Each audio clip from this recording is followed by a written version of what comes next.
everyone!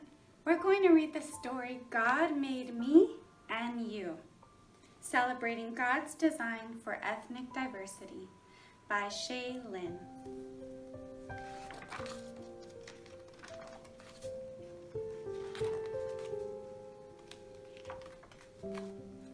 Our story begins on a typical day in Bible class after recess and play. The children are there, but Miss Preston is late. They're talking and laughing out loud as they wait. Two of the boys were not polite. They teased other kids with all of their might. They teased one boy for the clothes he would wear, and one poor girl, they made fun of her hair. One boy cried when they laughed at his skin. It was just at that moment Miss Preston walked in. "I'm sorry I'm late." "Hey, what's going on? And why are you crying, Todd? Tell me what's wrong." Todd didn't speak up, but Abigail Moore told Miss Preston what happened moments before. After she learned what the children had witnessed, she told the two boys to ask for forgiveness. Then she spoke to the class. "Now kids, listen here. I've said it before, but I'll make myself clear. All God's creatures must be respected. Bullying of any kind won't be accepted. The rules are respect others, be kind, listen, follow directions. It's a privilege for you to attend this school. You will be expelled if you can't keep this rule." Don't be afraid to ask me any questions, but let's start with how this relates to our lesson. We're in Acts, following Paul the Apostle as he travels through Greece, proclaiming the gospel. Acts 17 in the 26th verse says, "God made from one man each nation on earth." What that means is we all have the same origin. Wherever we're born, we come from the same kin. Though many people find this hard to believe, our very first parents were Adam and Eve. To bring many from one is what God decided.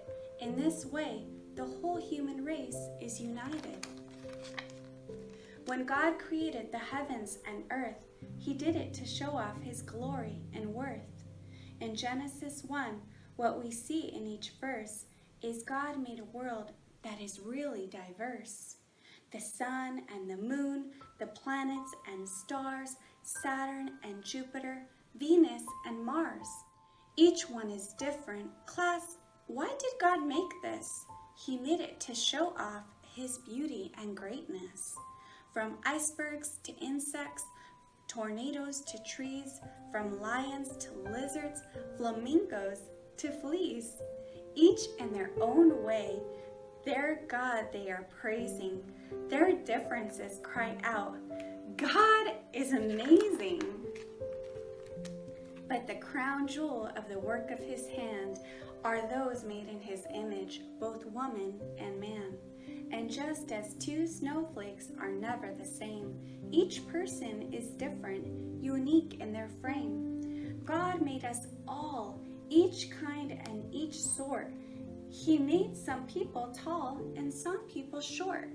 He gave some curly hair, while others have straight. It pleased God to fashion each wonderful trait. Brown eyes and green eyes, hazel and blue, each in their own way, works of art we can view. Some that are deaf and some that are blind, all have great worth in God's sovereign design. Dark skin, light skin, and all in between, in each color and shade, God's beauty is seen. The Lord knows the number of hairs on your head, whether brown or black, whether blonde, gray, or red. What some call ethnicity and others call race, we should celebrate as a gift of God's grace. You are wondrously made in the womb by God's hand. You are no accident. You are part of His plan. Rachel and Billy, Keisha, Abigail, Todd, you're wonderfully made in the image of God. Carlos, Jennifer, Tyler, Sean, Corey, God made you. You exist for His glory. But back in the garden with Adam and Eve, the serpent appeared with intent to deceive. They ate from the tree that God had forbidden. From that point on, from their eyes, God was hidden. The sin in each human would soon be discovered when Cain, the firstborn son, hated his brother.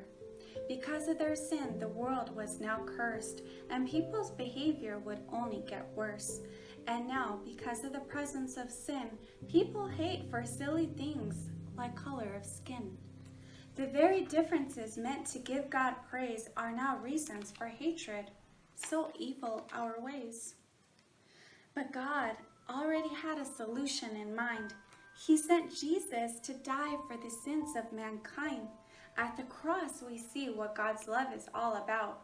There's no type of person that Jesus left out. Because Jesus died and rose from the grave, all those who trust in the Lord will be saved. And since that time, what the Spirit has done is drawn many to God through faith in His Son. All over the world, God is filling up churches with saints of all colors that Jesus has purchased. God turns strangers into sisters and brothers. Though different, we're called to love one another. In the book of Revelation, chapter 7, the church from all times is gathered in heaven, a great multitude that no one could number. Praise God with voices louder than thunder. Each tribe, each people, each language, each nation, all thanking God for the gift of salvation. Arigato, merci, spasibo, thank you, mahalo, gracias, giyambanga, shukran. There's no sin in heaven, no hating each other, just love from the heart for our sisters and brothers. We'll no longer view our distinctions as odd, but rather more reasons to give praise to God. Together forever with saints of all kinds, this is exactly what God has designed. Our lesson's almost over, it won't be long. Let's finish our time by singing this song. And I'll put the song online. So I hope you enjoyed that book about God's design for each of us. Each of us is unique and fearfully and wonderfully made. And so I encourage you to thank God right now for making you who He made you to be.